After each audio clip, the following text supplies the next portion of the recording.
Hi folks, Canadian Prepper here. So today's video is going to be comprised of backcountry excursions. We're going to be doing some wood stove testing on the Lite Outdoors Titanium XL wood stove. We're going to be talking about the pros and cons of that.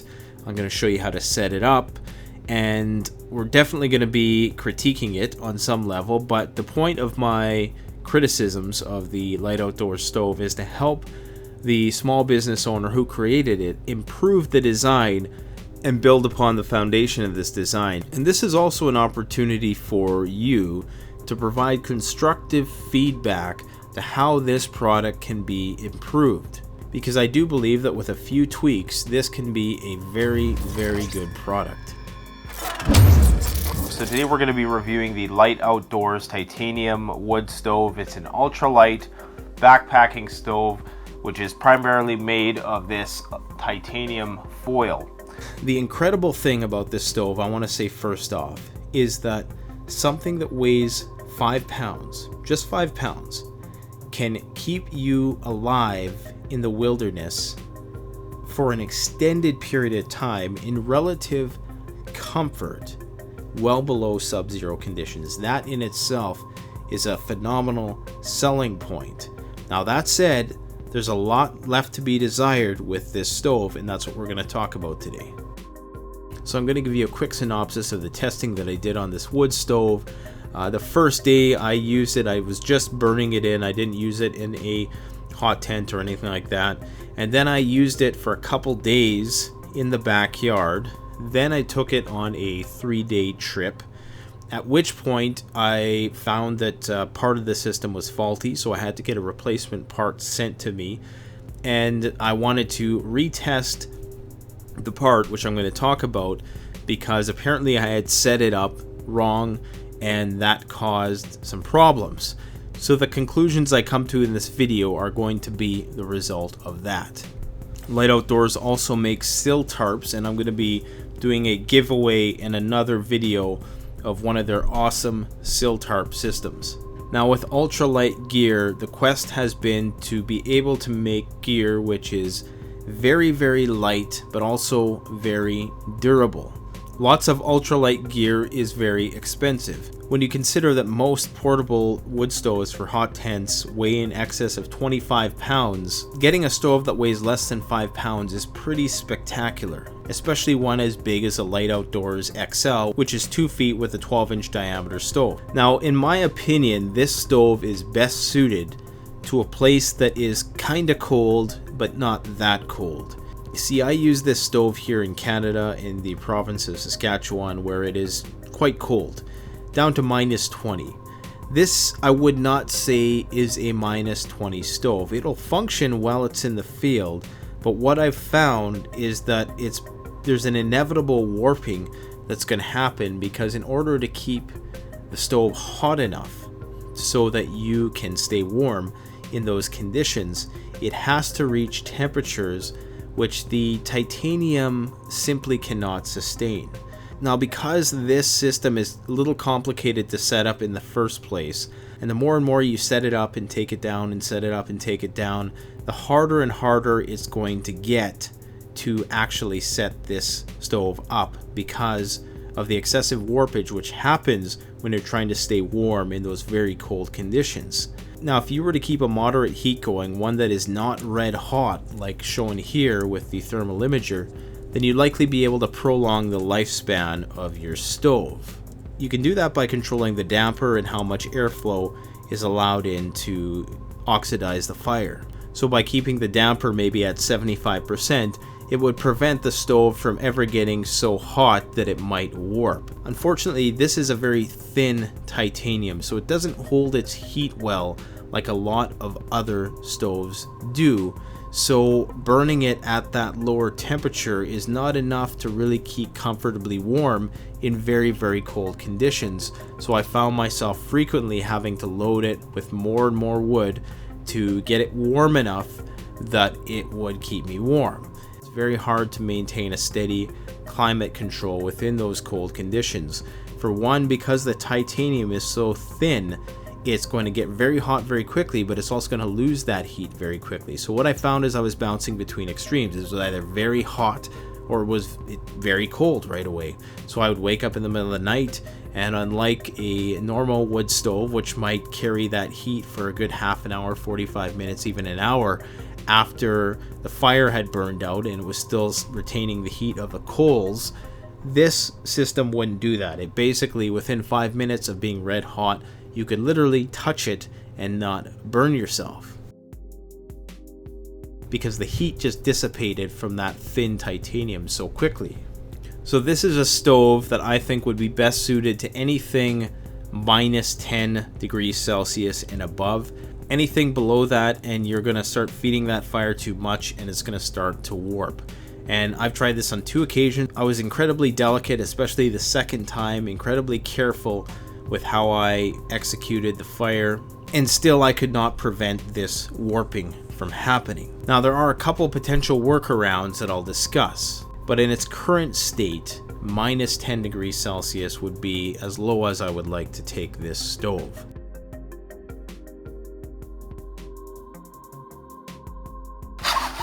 This is the big portion. As you can see here, lots of significant warping.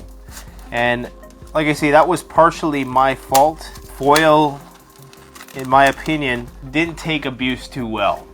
And that's something you're going to want to consider. And I think that's the case with a lot of ultralight stuff, is that it doesn't take abuse that well, which is challenging when it's very cold out to assemble this, because if it's very cold out like it was when I tried to assemble it, the tendency is to try to rush it a little bit.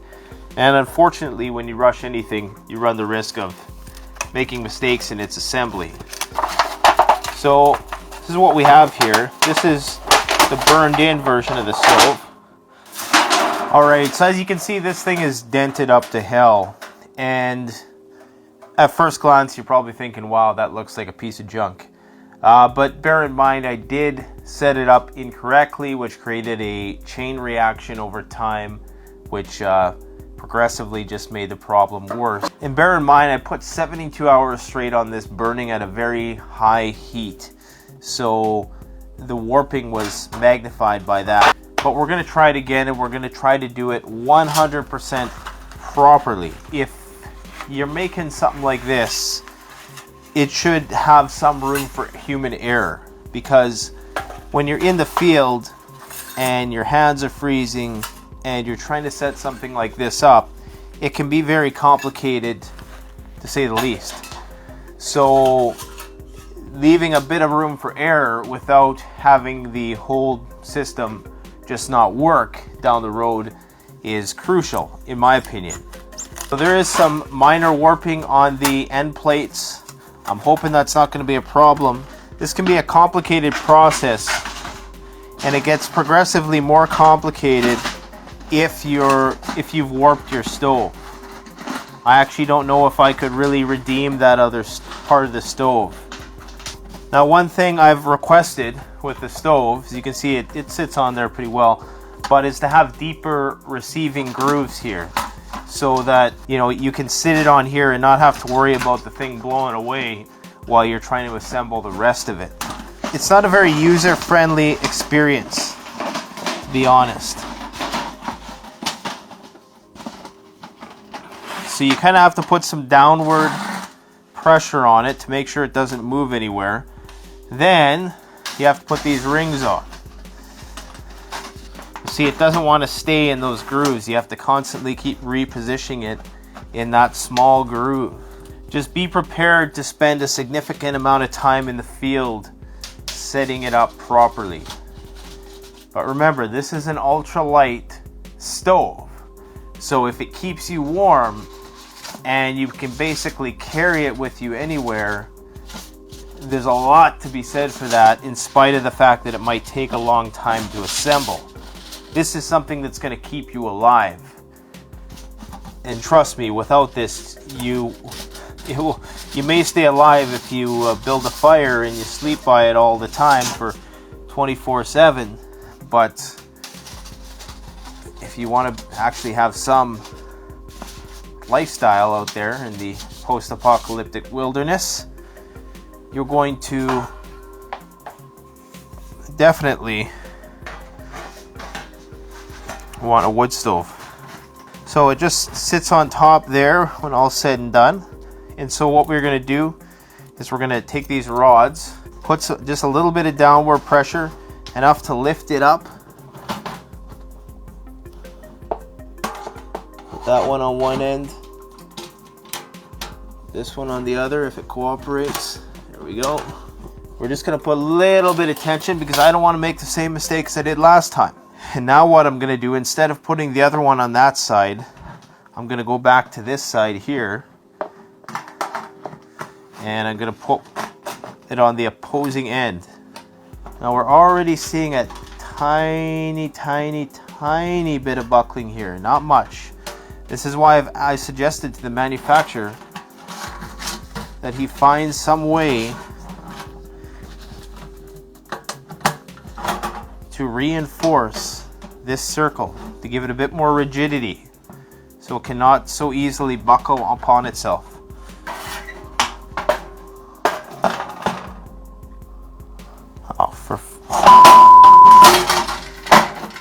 So some of the recommendations I've made to the manufacturer is, I think this could be really a great product. Number one, it's ever so slightly increasing the thickness of the titanium foil. Now they say that if they do it too much thicker, you're not going to be able to roll it up as easily as you can now. I think they should try to maximize the thickness to whatever degree that you're still able to still roll it up. Now I've also recommended that they weld in, I guess, titanium rods along the side here, kind of like this, to prevent this section from buckling in on itself, because this is what happens. Little minor micro dents start here and they progressively work their way outwards, because you need to have a little bit of tension on this thing in order to keep it together. Because these grooves are so shallow, you need a significant amount of tension to make sure that this thing just doesn't open up. As this gets hot, and if there's any micro dents in there, basically what happens is it starts to cave in on itself, and you have to keep tightening it to keep that tension on, to keep those doors closed.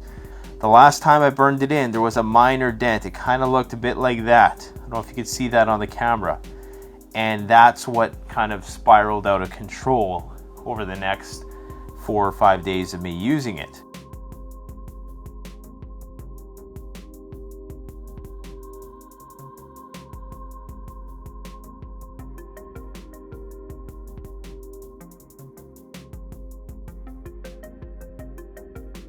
Remember, this is where you're sitting your food and your pot and stuff on, so if there's any amount of give or play in this area, it's going to cause that chain reaction caving in. So, alright, so I don't know if you can see this here, but once again, we have another warp forming. And it wasn't like that when I started.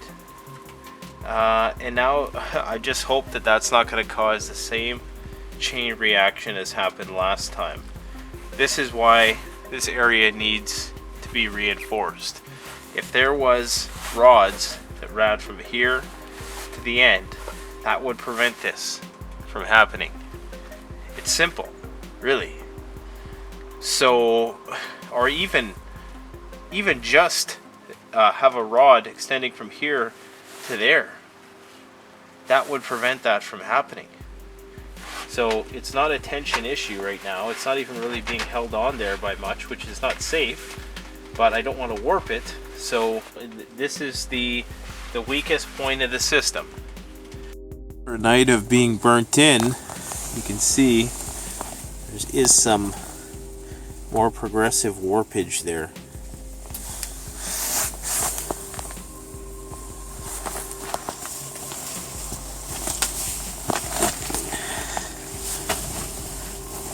Not too bad, mind you. Once again, I had this sucker red hot. There needs to be some kind of reinforcement on this sucker. Now, once again, the benefits of it is that it's much bigger than other portable stoves like it. Because of the cylindrical design, you get a very large surface area. There's also a baffle insert that you can put in there to improve the gasification to help the fire burn more smoothly, which I was doing until the baffle was simply so warped that it would not function properly anymore. So titanium is good for wood stoves, but it's going to warp. Now this isn't always a problem if it's in a fixed form factor, like a rectangular stove system that you just screw together. But with this cylindrical system, because it's so complicated to set up in the first place, any minor warping is going to severely impact your ability to set it up in the field. But let's talk about the workarounds, because there has to be a way to improve this concept. And I think I owe it to the manufacturer of this product, who was good enough to not only send me out one of these, but also send me out another one after my first test failed. So my final assessment of this stove is this: if you're going on an extended backpacking excursion and you need something that's very lightweight, the conditions aren't going to be that cold, but they are going to get cold enough that having the comfort of a wood stove there would be beneficial, then this is probably the stove for you. This is not a long-term winter survival stove. It could be used as a bug-out stove for a temporary shelter, for a temporarily semi-permanent shelter, if you want to call it that. Once the stove is set up, it's probably going to be okay. The problem is in the disassembly and the reassembly, because once you try to reassemble it, once it's warped like that, like I've said before, it's not going to be able to happen. So for a bug out bag, if you were a lone wolf or you were just a person who maybe had one or two other people within your party, packing something like this would probably be a very useful choice. Is it worth the $300 investment just for the one-off chance that you might have to bug out into the wilderness? Probably not for most people, but on the other hand, that all depends on how serious you take this emergency preparedness thing. Remember, lightweight is really only for long distance backpacking. That said, an additional 25 pounds of wood stove on a sled is going to be 25 pounds of food, 25 pounds of ammunition, among other types of gear that you can't bring because you're bringing that big wood stove. So the lightweight aspect of this should not be undervalued. It is immensely valuable that something that only weighs 5 pounds can keep you alive for an extended period of time in sub-zero conditions. So that's my honest take on this product. I'm going to leave it up to you, the viewer, to supply some constructive feedback to Brennan of Lite Outdoors so we can help him make this product even better. Thanks for watching Canadian Prepper-O. I always bring lots of wood tools because it's worth the weight to haul this stuff in, the amount of time and energy it saves you to stay warm in conditions like these. It's just totally worth it. Like, you can't cut logs like that without a big ass saw like the Katana Boy 650, and you can't slice them up without a decent size axe.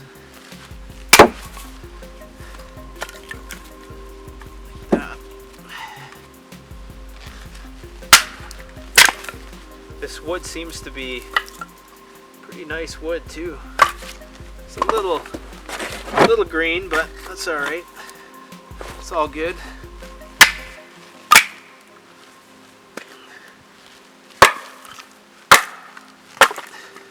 Don't copy my technique. Should probably be doing this a little safer, but honestly, I'm on my knees, so there isn't much room for error or swing back. So, just a matter of not getting too excited, staying focused.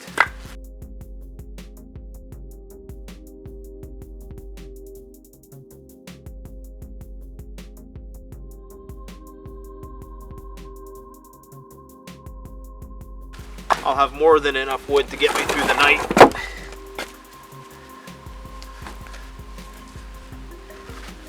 hit the mother load. Perfect.